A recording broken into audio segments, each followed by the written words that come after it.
pound on it. So if she guys got to move things from point A to point B, she put it in the bucket of the tractor and drive it wherever she needs to go. And that gets her around wherever she does all paths to go all everywhere out here. So she used to, before I got here, she was picking cucumbers. She'd take the tractor, park the tractor out there, and fill the whole bucket for the tractor full of cucumbers because she couldn't carry them out, and then drive the tractor all the way back full of cucumbers. So Sally, I hear that you had some trouble with Monsanto quite a few years ago with your cows. Yes, I think it was in 2000 and, right around 2000. I can't remember for sure what year it was.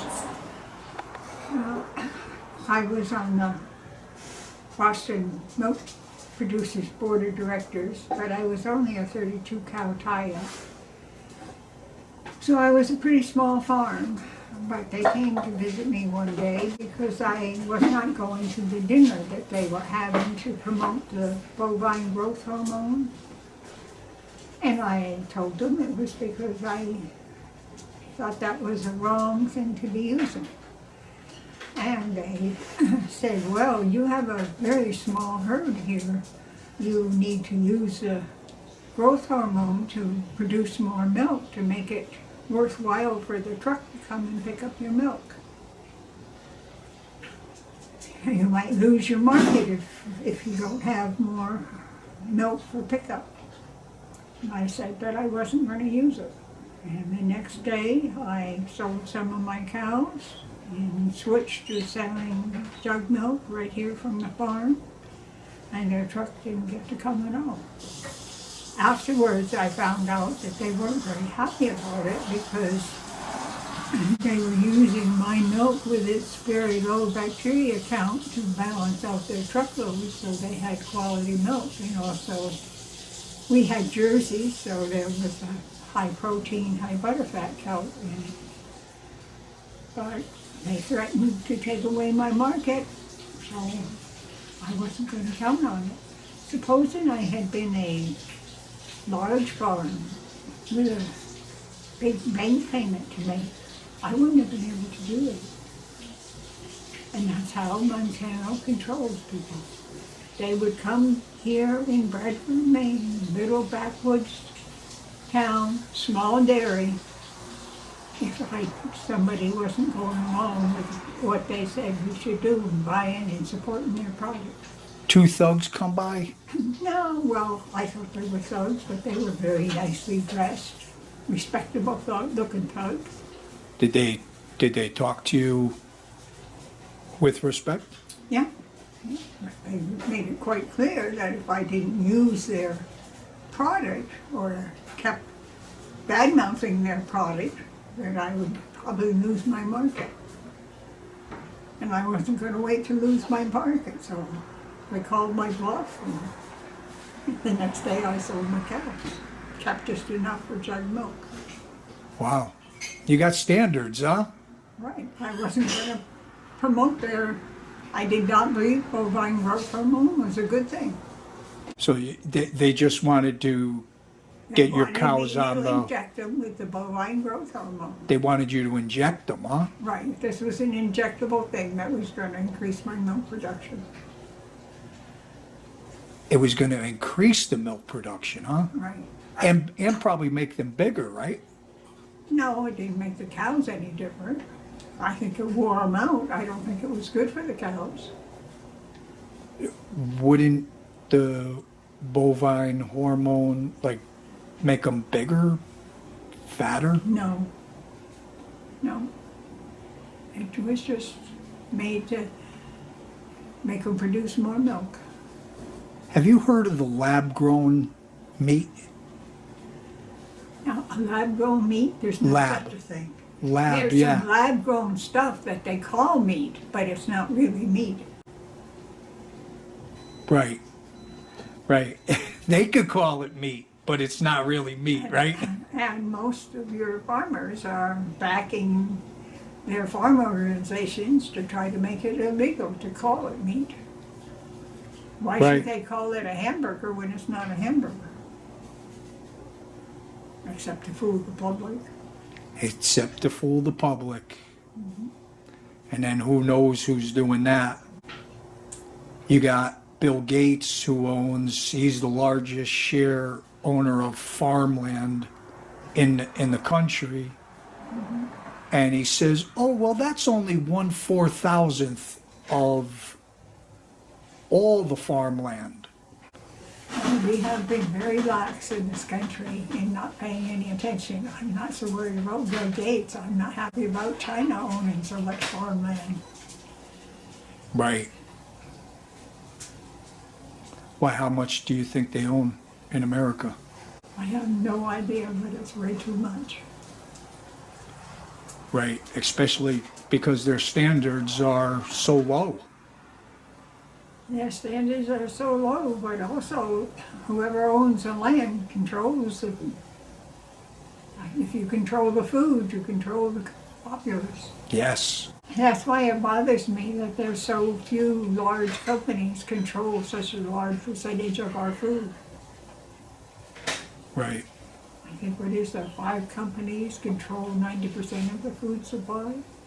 What do you think about corn? Corn can be a very good feed. I'm not happy with the way some corn is grown.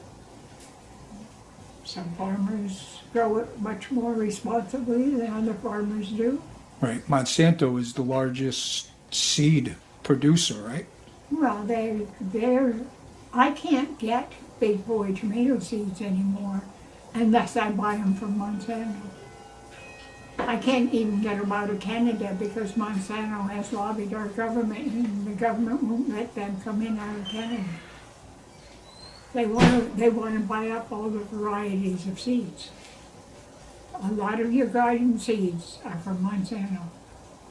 And it's getting to the point where it's very, very hard to get seeds that aren't owned by Monsanto. What seeds do you use? I know they're all natural, organic, right? They're not all organic, no, but none of them are GMO. We do have some organic seeds, but we also have conventional seeds. We grow all our crops organically, but we don't buy all organic seeds. What do you think about soy? All these things have their place. What? Soy, any food product has its place, but even Roundup, if it had been used properly and not strictly to make a profit, could have been beneficial.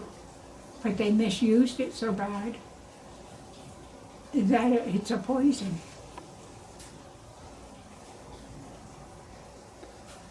Now, I think I just was seeing who made that Dow, I think, Dow Chemical or DuPont. Well, DuPont might- the chemical companies are all in bed with each other now anyway. Right. They bought each other out, and I haven't kept up with it. I just know I don't want to be involved with it. Good. Good for you, Sally. You got a great place here. Thank you. We try to feed our soil so that we can produce good food. What's the name of your farm? Well, back when we had the dairy farm, it was utter confusion.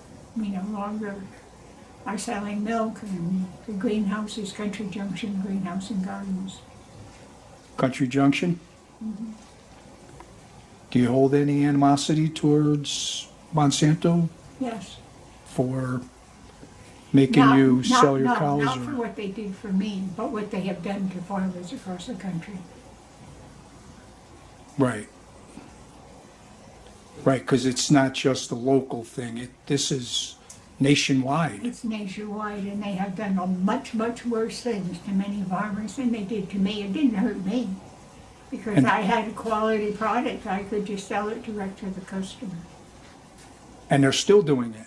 They're still doing it. And there's been many, many lawsuits that they've left, but they've got very deep pockets, and they think they can win.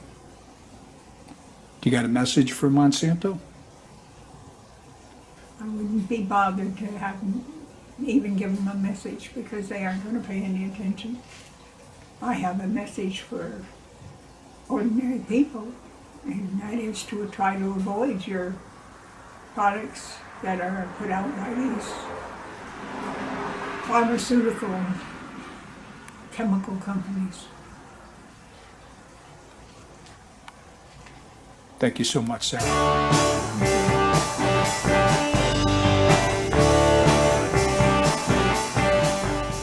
This is one of many signs that we got.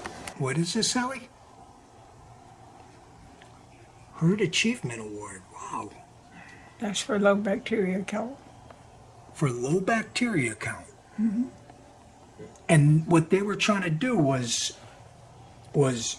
take your milk, mix it in with their milk, because your milk had high butter fat, high protein, and low Low bacteria. Yeah. But this was, I was on DHIA, so we were tested every year. Oh, you were on a committee? No, DHIA is Dairy Herd Improvement, and it's just a tool that the state, I was connected to the university, I think, where they come by and test your milk every month. And first said Douglas, and I got this for several years. I just kept one to put on the wall.